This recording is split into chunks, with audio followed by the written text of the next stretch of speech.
मेरे दोस्त, मेरे साथी, अस्सलाम वालेकुम। उम्मीद है कि आप बख़ैर हैं। मैं भी बेहतर हूँ, आफ़ियत से हूँ।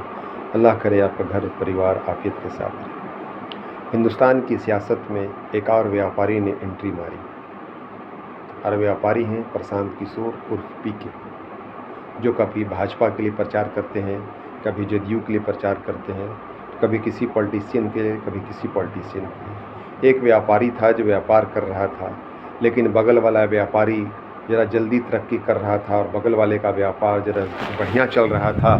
इस व्यापारी ने अपना कारोबार बदल दिया और उसी का कारोबार इख्तियार कर लिया। जूते का व्यापारी था, जूता चल रहा था, और बगल वाला व्यापारी होटल कर रहा था, चाउमीन बेच रहा था। अब ये देख रहा था कि मेरे जूते की कारोबार तो पनप नहीं रहा, लेकिन इसका चाउमीन बिक रहा है, तो क्यों नहीं हम चाउमीन की ही दुकान खोल लें। तो जिस तरह से चाउमीन का बाज़ार जितना ज़्यादा रहेगा उतना ज़्यादा चलेगा, भीड़ लगेगी। वैसे ही प्रशांत किशोर ने देखा कि प्रचार प्रसार तो बहुत हो गया, लेकिन मज़ा तो तब है जब हम मुख्यमंत्री बने। और मुख्यमंत्री बनने के सपने को लेकर आकर उन्होंने मुसलमानों के सामने एक बम फोड़ा। मैं मुसलमानों का, और मैं पसमानदा का, और मैं दलित का, और मैं महादलित का सबसे बड़ा बहीखाह और सबसे बड़ा सहायता करने वाला और मदद करने वाला, और इनके मसाइल को लेकर संसद, विधानसभा से लेकर संसद तक जाने वाला आदमी हूँ। मैं अकेला आदमी हूँ। लेकिन मुसलमान एक बात की गौर नहीं कर रहा है कि मुसलमान अकेला नहीं है। मुसलमान कम से कम 30 से 40 कबीले में बटा हुआ है, 72 कबीले में बटा हुआ है। तो कैसे तरक्की करेगा? एक तरफ 72 कबीले हैं और एक तरफ 2 वोट है। 72 कबीले 72 जगह और 2 वोट एक जगह।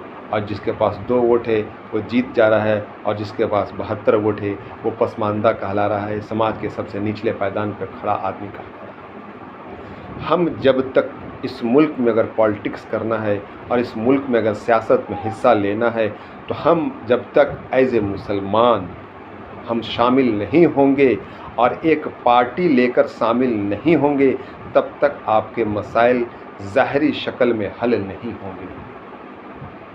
कहीं पे मुसलमान सुरजापुरी के नाम पर वोट मांगता है, कहीं पे मुसलमान पठान के नाम पे वोट मांगता है, कहीं पे मुसलमान सैयद के नाम पे वोट मांगता है, कहीं पे मुसलमान अंसारी के नाम पर वोट मांगता है, कहीं पे मुसलमान बरेली के नाम पे वोट मांगता है, कहीं पे मुसलमान वहाबी के नाम पे वोट मांगता है, कहीं पे मुसलमान मसलक के नाम पर वोट मांगता है, कहीं पे मुसलमान फ़िरके के नाम पर वोट मांगता है, कहीं जात के नाम पर वोट मांगता है, कहीं भात के नाम पर वोट मांगता है, और कहता है हमारे मसाइल हल नहीं हो रहे।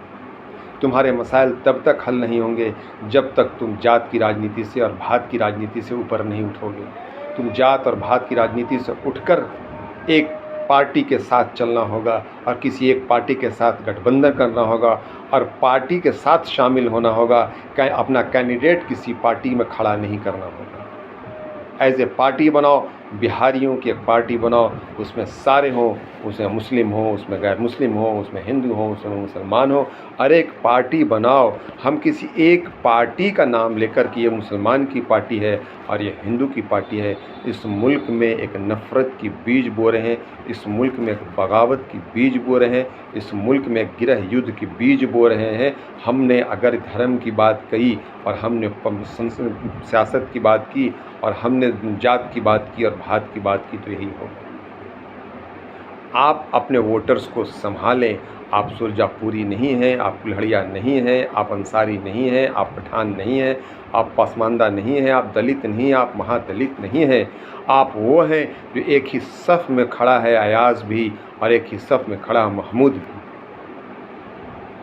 मस्जिद के अंदर आप क्यों नहीं कहते हो कि मैं दूल्हे के साथ नमाज़ नहीं पढ़ूंगा, और मैं पठान के साथ नमाज़ नहीं पढ़ूंगा, और मैं पठान इमाम के साथ नमाज़ नहीं पढ़ूंगा, और अंसारी इमाम के साथ नमाज़ नहीं पढ़ूंगा।